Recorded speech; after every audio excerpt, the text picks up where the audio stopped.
Welcome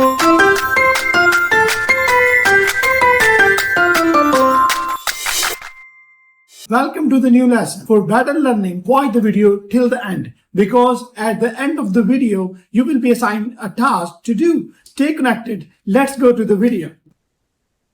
अब body paragraph 1 जो है वो उसको एवेल्युएट कर लेते हैं। अगर इनके वेरी फर्स्ट सेंटेंस को हम देखें, virtual learning method is often supported, तो यहां पर आप नोट करें कि ये एक मेथड की बात कर रही हैं, यानी एक वर्चुअल मेथड की बात कर रही हैं जो कि एक स्पेसिफिक मेथड है, यानी एक ऐसा मेथड जो स्पेसिफिकली वर्चुअल लर्निंग के लिए है।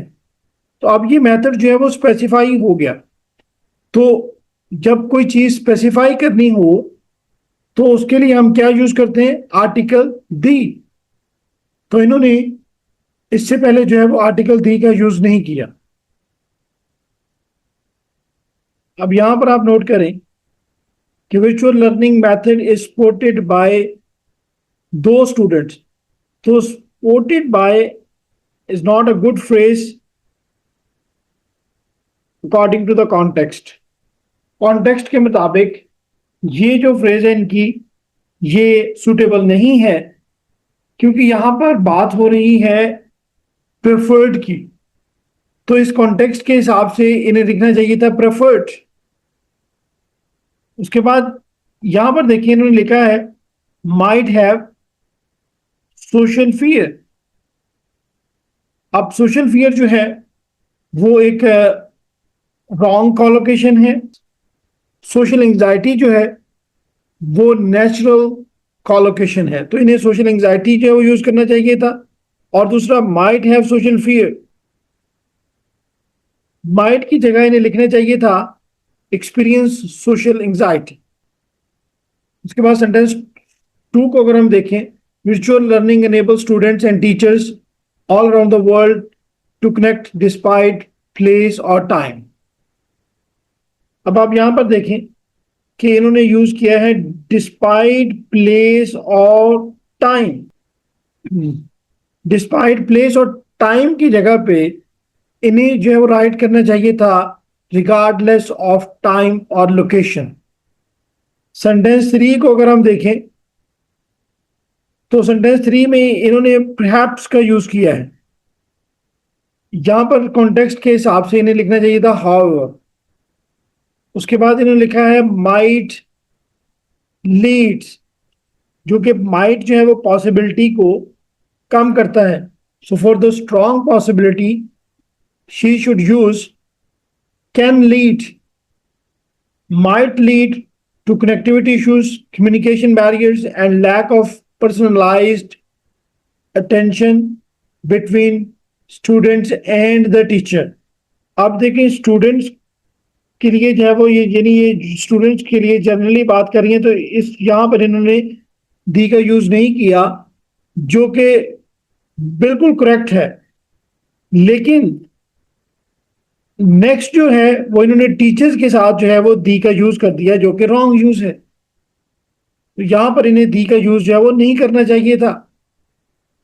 नेक्स्ट सेंटेंस में all the virtual education system might provide convenience to its user but it may destroy the understanding level of the students. अब यहां पर आप नोट करें कि इन्होंने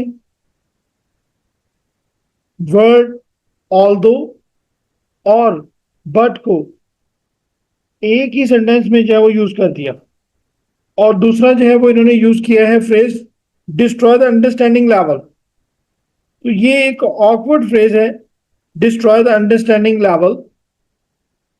सो better to say negatively affect students comprehension और understanding. Next sentence में इन्होंने लिखा है due to poor attention of students towards their instructor it may cause an impact on their academics. तो यहां पर due to poor attention of the students, it is an awkward phrase. ये unidiomatic phrase जो है वो इन्होंने right की है। उसके बाद towards their instructor it may cause an impact on their academics. तो एकेडमिक्स की बजाय इन्हें यूज करना चाहिए था एकेडमिक परफॉर्मेंस। और उसके बाद additionally the students can develop communication barrier problems. अब यहां पे आप नोट करें, बैरियर भी राइट किया है इन्होंने और प्रॉब्लम भी राइट किया एक ही सेंटेंस में।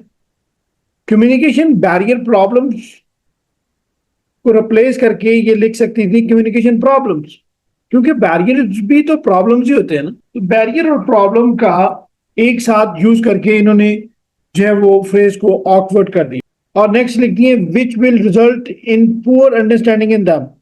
यहां पर जो पुअर अंडरस्टैंडिंग इन दैम जो है ये अगेन जो है वो एक ऑकवर्ड फ्रेज है। तो बेटर था ये लिखती है पुअर कॉम्प्रिहेंशन।